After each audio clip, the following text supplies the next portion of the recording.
Berjumpa lagi dengan Henok Wok. Hari ini saya akan membahas tentang evaluasi akhir tahun. Bagaimana kita memandang kehidupan kita selama 1 tahun yang sudah kita lewati. Untuk itu saya akan menjadikan satu ayat di dalam firman Tuhan untuk menjadi pondasi kita di dalam melakukan evaluasi. Saya akan bacakan satu bagian di dalam Yosua 13, Yosua pasal 13, ayatnya yang pertama.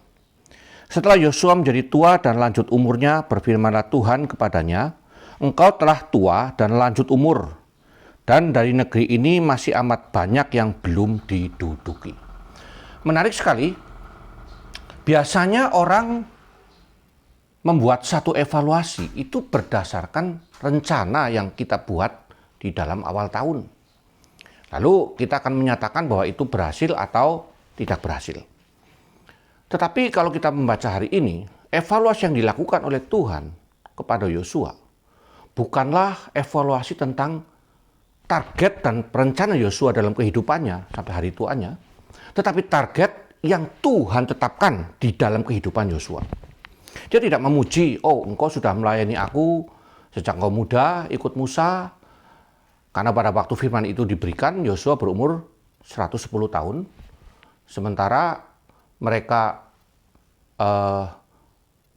sebelum pergi ke Kanaan, sebelum menjadi pengintai, pada waktu itu sekitar umur Yosua mungkin 40 tahun. Jadi tafsiran saya, Yosua telah melayani Tuhan lebih dari 50 tahun. Oke lah, soal itu angka silakan Anda cari tafsiran sendiri juga boleh. Tapi yang jelas, Yosua telah berjuang mati-matian, berjuang dengan sangat keras selama hidupnya sampai dengan 110 tahun. Dan 110 tahun itu pada tahun itu juga bukan merupakan tahun yang muda. Bukan usia yang muda, karena usia manusia pada waktu itu rata-rata 80 tahun. Sehingga ketika Yosua menjadi tua, kita biasanya mengharapkan bahwa puja-puji, syukur atas semua yang sudah dilewati.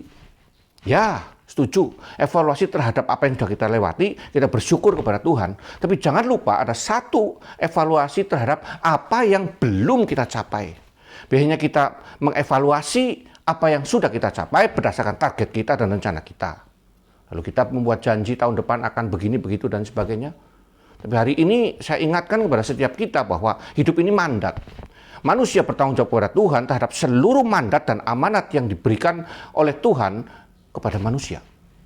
Maka ketika Tuhan mengevaluasi kita, mengevaluasi Yosua, dia tidak berkata, "Oh, engkau hambaku yang setia, engkau yang sudah tua, silakan beristirahat dengan tenang." Tidak. Dia menambahkan evaluasinya adalah masih banyak yang belum engkau rebut. Di dalam Yosua 1, Tuhan berfirman, "Jalanilah seluruh negeri, dan seluruhnya akan engkau rebut untuk diduduki oleh orang Israel." Di dalam usia 110 tahun, maka belum tercapai. Dan Tuhan berkata, "Pikirkan sekarang, kamu sudah tua dan semuanya belum kamu capai." Maka di hari tua ini, the last season, the last session, ya, Anda mau menyebut apa silakan. Rob Buffett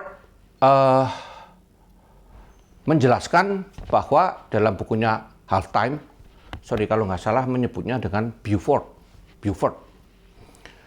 Dia menggunakan istilah halftime, sisa hidup.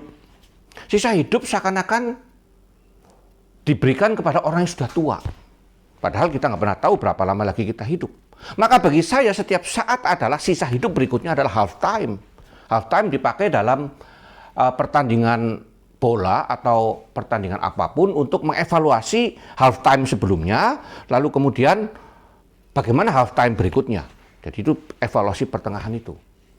Nah, di dalam hidup ini kita nggak pernah tahu Anda berapapun umur Anda, tidak tentu Anda menjadi tua, tapi sisa hidup Anda mulai pikirkan berapa banyak yang belum kita capai di dalam hidup kita. Berapa banyak hal yang belum kita selesaikan sesuai dengan mandat yang kita punya di dalam kehidupan kita. Jangan puas diri dengan apa yang kita capai menurut cita-cita kita.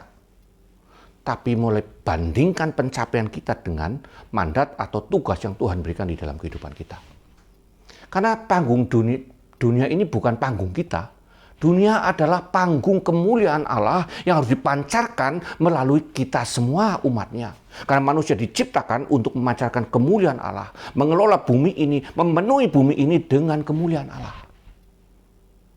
Jadi kita sebagai orang-orang beriman seharusnya mulai berpikir bahwa evaluasi akhir tahun bukan sekedar, oh kita bersyukur ya, tahun ini sudah begini, begitu. Yes, itu betul. Kita lakukan yang pertama, maka saya nggak bahas.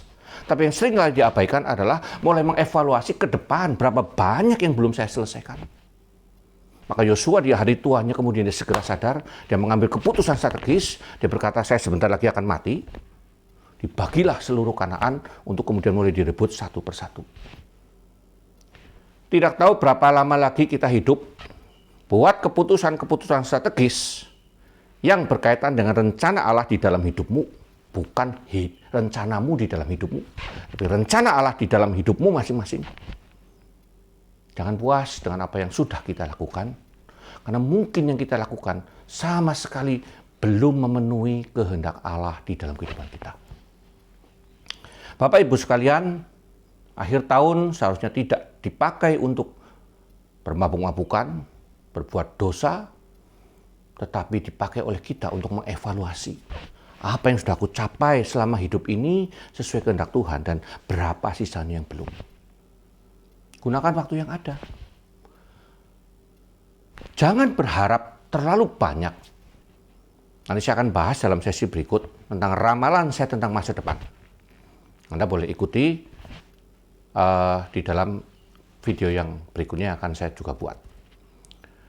Tetapi berbicara soal yang sudah lewat, kita melihat bahwa Yosua di usia 110 tahun, dia justru diperlihatkan keseluruhan. Lihatlah, semua tugas yang sudah aku berikan kepadamu, masih banyak yang belum kamu capai. Seharusnya akhir tahun menjadi sebuah kepedihan, bukan sekedar kegembiraan yang meluap-luap, tapi kepedihan karena belum menyelesaikan kehendak Allah dalam hidup kita.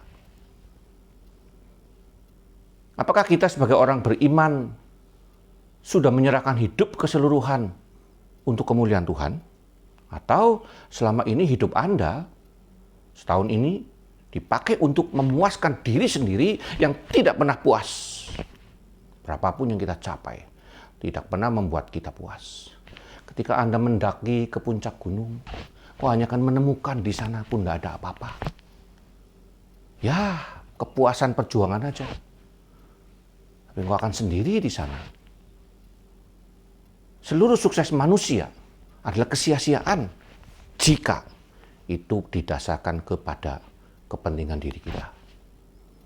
Bapak Ibu sekalian, biarlah teguran Tuhan, evaluasi Tuhan terhadap Yosua menjadi evaluasi kita di akhir tahun ini untuk mulai memikirkan lagi bukan apa yang sudah kita lakukan, tapi paradigma, mindset kita, belief system kita, sistem nilai yang kita punya, apakah sudah berkenaan dengan kehendak Tuhan dalam hidup kita?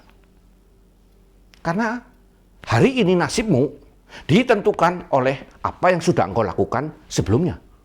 Dan nasibmu di masa depan akan tetap seperti ini kalau engkau tidak mengubah mindsetnya. Kau akan mengulangi terus seluruh kehidupanmu yang sudah engkau jalani dan mengakibatkan nasib seperti hari ini. Dan kau akan terus mengalami nasibmu yang seperti hari ini di waktu mendatang sepanjang engkau tidak mengubah cara hidupmu yang dimulai dengan perubahan paradigma. Paradigma kita harus mulai dibalik dari self-centris, dari egosentris menjadi teosentris. Di mana Allah menjadi pusat dalam kehidupan kita. Kita bukan Allah, kita itu diciptakan sebagai ciptaan yang harus memuliakan Tuhan. Akhir tahun ini Anda mau kemana? Anda mau apa? Berapa banyak harta yang sudah engkau habiskan untuk kesenangan dirimu sendiri, tapi tidak engkau berikan untuk kemuliaan Tuhan? Berapa banyak waktu yang sudah engkau habiskan untuk kesenanganmu sendiri, bukan untuk kemuliaan Tuhan? Berapa banyak tenaga yang kau berikan untuk kesenanganmu sendiri dan bukan untuk kemuliaan Tuhan? Dan ini persoalan. Mari kita merenung, Bapak Ibu sekalian, sebagai orang beriman, berapa banyak yang harus kita selesaikan. Karena kita tidak pernah tahu berapa lama lagi kita akan hidup. Kita tidak pernah tahu sisa usia kita ada berapa. Mari evaluasi, merenung di akhir tahun, lalu kemudian membuat suatu komitmen yang baru dengan mengubah paradigma kita, sistem nilai kita, dan membuat strategi-strategi baru jika engkau ingin mengubah nasibmu yang seperti sekarang. Sekali lagi saya katakan, nasibmu hari ini adalah akibat dari seluruh paradigma yang menjadi tindakan di dalam masa lalu, dan nasibmu tidak akan berubah di masa depan jika engkau terus melakukan hal yang sama dengan cara yang sama. Satu-satunya cara untuk mengubah kehidupanmu di masa depan adalah dengan mengubah paradigma dan diwujudkan dalam tindakan sekarang. Karena sekarang akan menentukan masa depanmu yang akan datang. Henok Wok, salam sejahtera, salam damai, selamat mengevaluasi diri.